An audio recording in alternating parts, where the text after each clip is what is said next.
Hi friends, in this video I am again going to continue Harry Potter and the Philosopher's Stone audiobook series.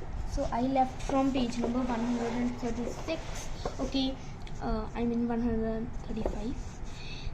So I will read from here. Harry laughed, but he was one of you who did. He is not serious, he muttered to Percy. Must be, said Percy, following at Dumbledore. Flooring at Dumbledore. It's odd. Sorry, frowning. It's odd because he usually gives us a reason why we are not allowed to go somewhere. The forest's full of dangerous beasts. Everyone knows that. I don't think he might have told us prefects, at least. And now, before we go to bed, let us sing the school song, cried Dumbledore. Harry noticed that the other teacher's smiles had become rather fixed. Dumbledore gave his wand a little flick as if he was trying to get a fly off the end, and a long golden ribbon fell out of it, which rose high above the tables and twisted itself snake-like into words. Everyone pick their favorite tune, said Dumbledore, and we go off. And the school beloved. Hogwarts, Hogwarts, Hogwarts, Hogwarts. Teach us something, please, whether we be old and bald or young with scabies. Our heads could do filling with some interest stuff, for now they are bare and full of air, dead flies and bit of fluff. So teaches us things worth knowing, bringing back what we have forgot. Just do your best. We will do the rest and learn until our brains all rot. Everyone finished the song at different times. At last, only the Weasley twins were left singing alone to a very slow funeral march.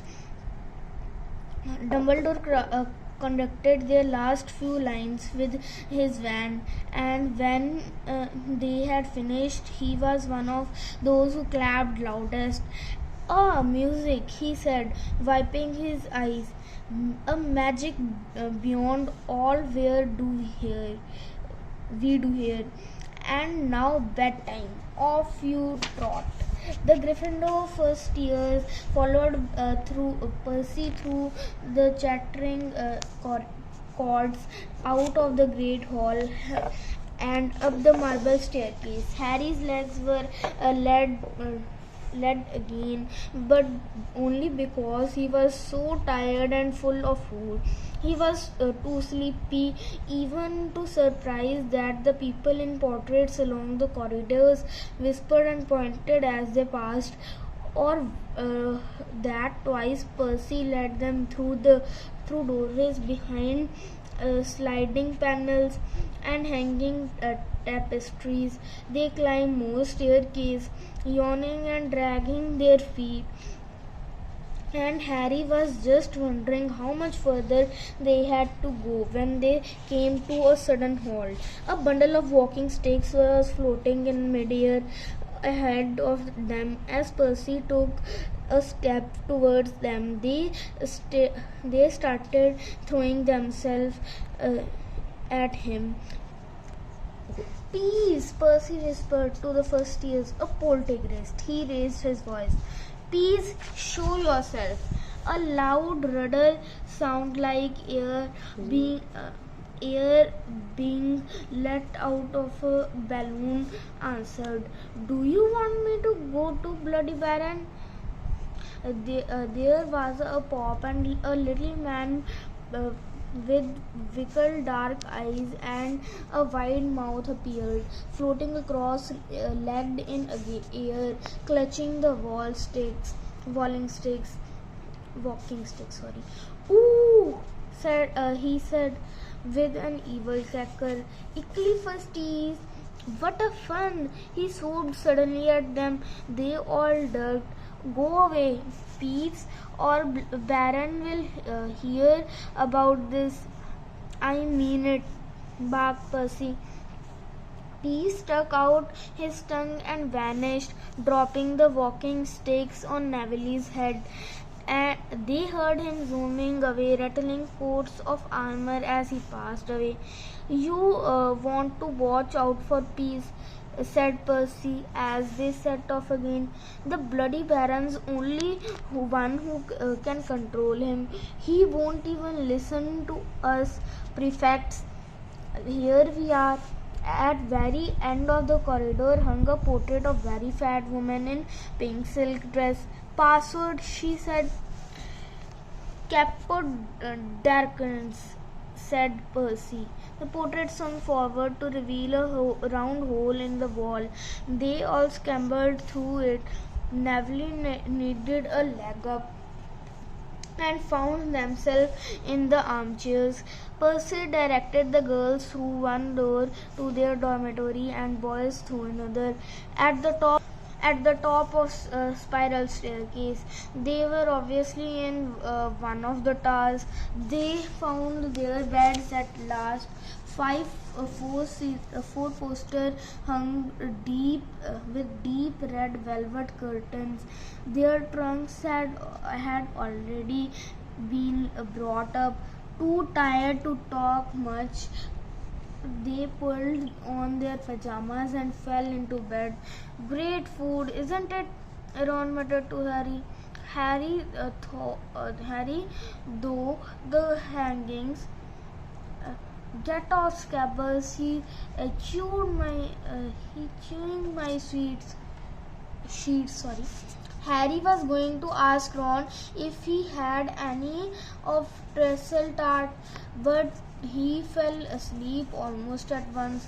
Perhaps Harry had eaten a bit too much because he had a very strange dream.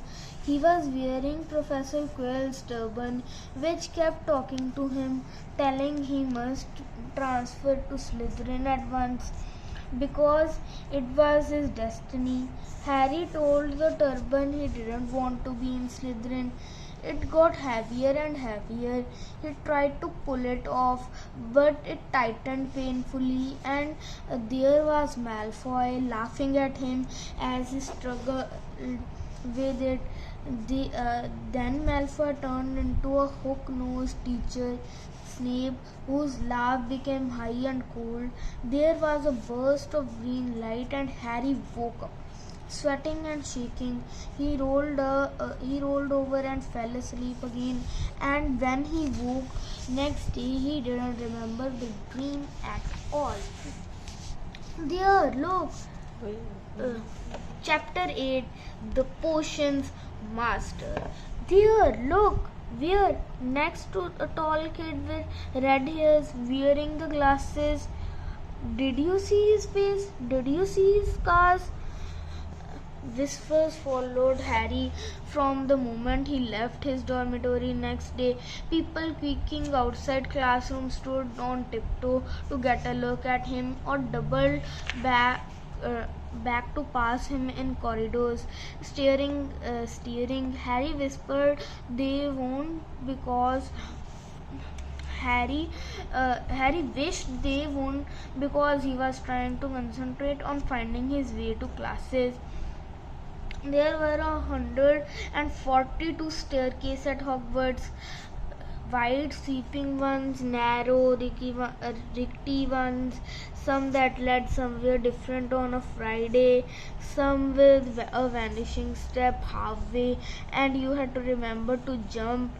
Then there were doors that wouldn't open unless you asked politely or tickled them in exactly right place. And doors that weren't really doors at all, but solid walls just pretending. It was also very hard to remember where anything was because it seemed to move around a lot. The people in portraits kept going to visit each other, and Harry was sure the coats of armor could walk. So friends, here our reading for today finishes, and the next part of the audiobook in the next video. So please subscribe my channel and meet you in the next video. Bye bye.